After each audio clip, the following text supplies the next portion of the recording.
নমস্কার, সকলে কেমন আছেন? দেখতে পাচ্ছেন এটি হলো সোয়ান বোট। আমরা চলে এসেছি আমেরিকার বস্টন শহরের পাবলিক গার্ডেন, যেটি স্থাপিত হয়েছিল 1837 সালে। আমার এখানে এসে এত সুন্দর লাগছিল, আশপাশটা এত সুন্দর করে পাবলিকের জন্য সাজিয়ে রেখেছে, বেশ মনটা ভরে গেছিল। আর এখানে আরও একটি আমাকে অবাক করেছে, সেটি হলো কচু গাছ।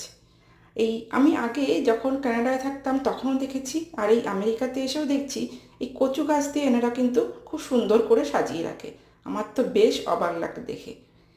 আর এই যে মূর্তিটি দেখতে পাচ্ছেন, এটি হলো মার্কিন যুক্তরাষ্ট্রের প্রথম প্রেসিডেন্ট জর্জ ওয়াশিংটন। এটি কিন্তু ব্রোঞ্জের তৈরি। থমাস বল নামে 1869 সালে এই মূর্তিটি তৈরি করেন। কি অসাধারণ মূর্তিটি বানিয়েছেন, সত্যি সামনে থেকে অপূর্ব লাগছিল। আমার তো দারুণ লেগেছে আশপাশটা, নিশ্চয়ই আপনাদের ভালো লাগছে দেখে। আর এটি হলো গোলাপ বাগান, ছোট্ট করে এখানে মানুষের জন্য কি সুন্দর সাজিয়ে রেখেছে, দেখুন আশপাশটা। আমার তো বেশ ভালো লেগেছে। আপনাদের কেমন লাগলো জানাতে কিন্তু ভুলবেন না। আজকের মতো টাটা, সবাই ভালো থাকবেন।